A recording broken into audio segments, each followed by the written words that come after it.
Chapter 1. The Life I Thought Was My Everything. What if I told you that losing everything I loved was the key to finding myself? Divorce? It's a heavy word, isn't it? For most it means pain, heartbreak, the end of a dream. But for me it was the door to freedom, to a life I never imagined possible. My name is Shanti, and I'm 65 years old, living in a small bustling town in India, where the streets hum with life and the air smells of spices and stories. People see me now, painting, smiling, living my truth, and they call me strong, brave, even inspiring. But it wasn't always like this. Let me take you back to the life I lived, a life I thought was perfect, a life that almost broke me. 40 years ago, I stepped into my husband Arun's home as a young bride, my heart bursting with dreams. I imagined a life filled with love, laughter, and a family that would grow old together. I saw myself cooking meals with him, sharing stories under the stars, building a home where joy would live. But slowly, those dreams faded. They didn't disappear in a single moment. They eroded day by day until they became something else, duties, routines, a life that wasn't mine. Every morning, I woke up before the sun, the cool floor beneath my feet as I lit the stove. I'd make Arun's favorite parathas, golden and crisp, with steaming dal and sabzi on the side. I scrubbed the floors until they gleamed, pressed his shirts until every crease was gone, and made sure his life was perfect. My days began with his needs and ended with his moods. If he was happy, I felt I had done my job. If he was quiet or angry, I blamed myself. I never bought a new sari without his approval. I didn't visit my friends unless he said it was okay. I didn't even dare to dream for myself. People in our town praised me. "Shanti, you're the perfect wife," they'd say. "You're so lucky to have such a good husband." Lucky? That word felt like a knife. I'd smile, hiding the emptiness that grew inside me. I thought this was love. I thought being a wife meant giving everything, my time, my dreams, my heart, and asking for nothing in return. I thought silence was peace. There were moments when I felt the weight of it all, days when my body ached from exhaustion, nights when I wanted to talk but stayed quiet. Once I had a fever so high I could barely stand. My head throbbed, my hands shook, but I stood in the kitchen stirring the dal, praying it wouldn't burn. Arun came home and said, "Hurry up, I'm hungry." I wanted to cry, to tell him I was sick, to ask him to see me, but I didn't. I swallowed my pain and served him. That moment broke something inside me, but I told myself this was my duty. This was love. I lost myself in that life. I forgot the girl I used to be, the one who loved painting vibrant flowers, who danced in the monsoon rain, who laughed until her sides hurt. I forgot what made me happy, what made me me. My life became a cycle. Wake up, cook, clean, serve, sleep, repeat. Day after day, year after year, for 40 years, I held on to hope, whispering to myself, one day he'll see how much I love him. One day he'll thank me for everything. But that day never came. Instead, something else arrived. Something that shattered my world. Chapter 2. The Day My Heart Broke. It was an ordinary evening. The sun was setting, casting a golden glow through the kitchen window. I was setting the table, the smell of fresh rotis filling the air. Arun came home and sat down, his face serious, his eyes cold. I thought he was upset about work, so I asked softly, "Do you want some tea?" He shook his head and said words that felt like a thunderbolt. "Shanti, I want a divorce." My heart stopped. I laughed nervously, thinking it was a cruel joke. "Arun, don't say that," I said, my voice trembling. But his face didn't soften. He said he wanted freedom, that he was tired. Tired? Of what? I'd given him everything, my days, my nights, my dreams. What more could he want? That night I cried until my throat was raw. I held his hand, begging him to stay. "We can fix this," I pleaded. "I'll do better. I'll change." I was ready to give up even the tiny pieces of myself I still held on to, just to keep him. But he pulled away. His eyes were empty, his heart already gone. The man I'd lived for, The man I'd built my entire life around was walking out, and I was powerless to stop him. For days I tried to change his mind. I cooked his favorite meals, spicy chicken curry, fluffy rice, his favorite cure for dessert. I spoke softly, smiled through my tears, prayed every night, until my knees hurt. I thought my love could bring him back, but nothing worked. The divorce papers arrived, and my hands shook as I held them. I begged for more time, but Oren said it was too late. His voice was steady, mine was broken. When I finally signed those papers, it felt like signing away my life. My tears fell on the page, smudging the ink. 40 years of sacrifice gone with a few strokes of a pen. I watched him pack his things, his shirts, his books, his life. Each item he took felt like a piece of me being ripped away. I wanted to scream, "This is my life too," but my lips wouldn't move. When he walked out the door, he didn't look back. The door closed with a soft thud, and my world collapsed. Do you know what it feels like to lose everything you thought was yours? It's like standing in a storm with no roof, no walls, no shelter. It's like drowning in an endless sea with no one to pull you out. I fell to the floor, sobbing until I couldn't breathe. I thought this was the end of my story, but I was wrong. That pain, that loss, it was the beginning of something new, something I couldn't see yet. Chapter 3. Lost in the Shadows. After Aaron left, the house felt like a graveyard. Every corner held memories, his chair at the dining table, his cup in the kitchen, the echo of his voice. I'd make tea and pour 2 cups by mistake, then stare at the empty one, tears streaming down my face. I stopped eating, stopped talking. Friends called, but I let the phone ring. Neighbors knocked, but I hid behind the curtains. I didn't want their pity, their advice, their, "You'll be fine." I wanted Aaron. I wanted my life back. Nights were the hardest. I'd lie in bed staring at the empty space where he used to sleep. I'd hug his old shirt, breathing in his scent, hoping it would bring him back. My mind whispered cruel things. "You're nothing without him. You're too old. No one needs you." I believed those voices. I believed I was worthless, that my life had no meaning without him. For 6 months, I lived in that darkness. I'd walk through the house like a ghost, touching his things, crying over his absence. I'd avoid the mirror because I couldn't bear to see myself. When I did look, I saw a stranger, red eyes, pale skin, no spark. "Who are you, Shanti?" I'd whisper. I had no answer. I was Arun's wife, and without him, I was nothing. Or so I thought. I stopped caring for myself. Food lost its taste. I'd sit at the table with a plate of rice, pushing it around until it grew cold. I didn't answer the door when neighbors brought food or asked how I was. I didn't want their kindness. It felt like pity. I wanted to disappear. But even in that darkness, a tiny voice inside me refused to die. It was faint, like a candle flickering in a storm. It whispered, "You're still here, Shanti. You're alive." I tried to ignore it, to drown it in my tears, but it kept coming back. It was small, but it was stubborn. It made me wonder, what if there's more to life than this pain? What if I'm more than just his wife? Chapter 4. A question that changed everything. 6 months passed, each day heavier than the last. One morning I stopped in front of the mirror in my bedroom.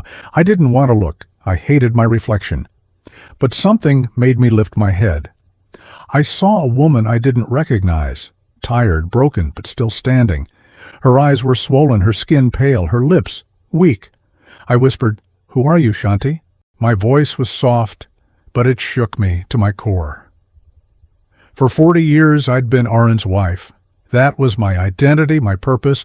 I'd lived for his needs, his moods, his choices. Now he was gone, and I was left with nothing but questions. Who was I without him? What was my life without him?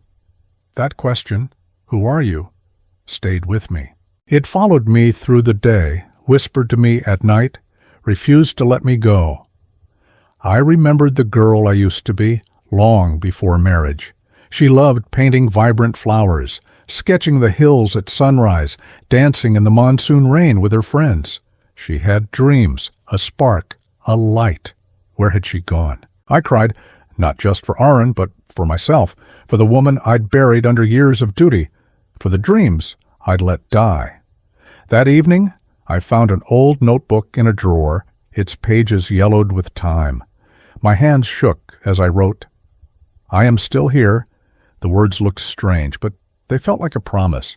It wasn't strength yet. It wasn't courage. It was just a start. The next morning I stood in front of the mirror again. My face was the same, but I spoke louder this time. "Shanti, you're not gone. You're more than his wife. You're you." The sound of my own voice surprised me. It was weak, but it was real. I touched the glass and whispered, "I'll find you again." That promise became my lifeline. The darkness was still there, the pain still sharp, but now there was a question that opened a door. Chapter 5. The First Sparks of Freedom. That question in the mirror changed everything. Who am I without him? It wouldn't let me rest. It pushed me, tugged at my heart, made me restless. One morning I decided to do something just for me. I went to the attic and found my old sketchbook covered in dust. I opened it, my fingers trembling, and drew a simple flower. It was crooked, imperfect, but it was mine. For the first time in months, I smiled.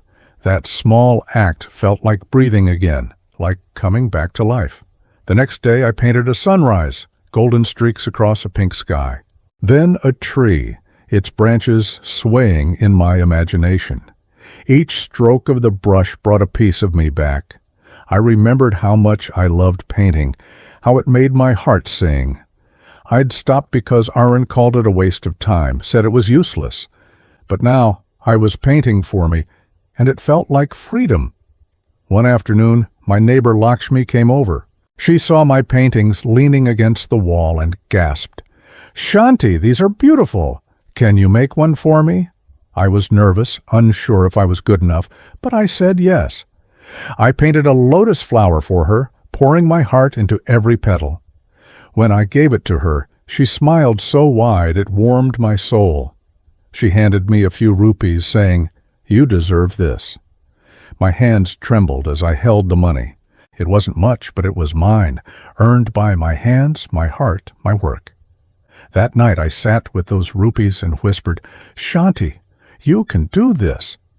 It wasn't about the money. It was about the feeling. For the first time, I wasn't just Arun's wife. I was Shanti, a woman who could create, who could stand on her own. Chapter 6. Building a New Life. Those small paintings became my lifeline. I started painting more. Flowers, landscapes, scenes from our town. Each one carried a piece of my soul. Word spread, and more neighbors asked for my work. They called me an artist. An artist. Me, the woman who once thought her life was over. I started selling my paintings at the local market. My table was small, just a cloth spread out with a few canvases, but my heart was full. Strangers stopped, smiled, and said my paintings brought them joy. That joy filled me too. I saved every rupee I earned. I paid my bills without fear, without waiting for someone else's permission. I bought a new sari, not because Arun would like it, but because I loved its bright blue color. I felt free, like I was waking up after a long, dark sleep. Women in my town started coming to me, not just for paintings, but for advice. They'd sit in my small living room sipping tea and ask, "Shanti, how did you do it? How did you start again?" I told them my story, the tears, the pain, the mirror that asked me who I was. I said, "If I can find myself after losing everything, so can you." Their eyes lit up with hope, and I realized my story wasn't just mine. It was theirs, too. One day, a local shop owner asked to display my paintings. I was nervous, but I agreed. To my surprise, they sold faster than I could paint them. I earned more than I ever imagined. I wasn't just surviving anymore, I was thriving. I began helping others, giving free paintings to women who couldn't afford them, sharing my earnings with families in need. The more I gave, the richer I felt, not just in money, but in purpose, in meaning. A local newspaper wrote about me, calling me the artist who rose from ashes. When I read it, I cried, not from sadness, but from pride. My life, which once felt worthless, now had value in the eyes of others. I was invited to speak at a women's group. I stood in front of them, nervous but determined, and shared my story, the pain, the loss, the first stroke of paint that brought me back. They listened, some with tears in their eyes, some with smiles. They hugged me after, saying my words gave them hope. My story was no longer just mine. It was a gift to others. Chapter 7. The Return of the Past. 2 years later, something I never expected happened. I was sitting at my table sketching a new painting when I heard a knock. My heart raced as I opened the door. There stood Arun, older, his hair grayer, his face tired. His eyes were softer, not the cold, distant ones I remembered. He said he'd heard about my paintings, my success. He said he was proud. Proud. The word felt hollow. Where was that pride when I was breaking, when I begged him to stay? Then he said it. Shanti, I made a mistake. I want to come back. My chest tightened. Memories flooded in. The nights I cried until I couldn't breathe. The mornings I woke up with no reason to live. The shame of signing those divorce papers. He wanted to come back now, after I'd rebuilt myself from nothing. I looked at him, really looked at him. He wasn't the strong, commanding man who left me. He was smaller now, weaker, his eyes pleading. But I remembered everything, the pain, the loneliness, the mirror that asked me who I was. I remembered the first stroke of paint, the first rupee I earned, the respect in the eyes of women who looked up to me.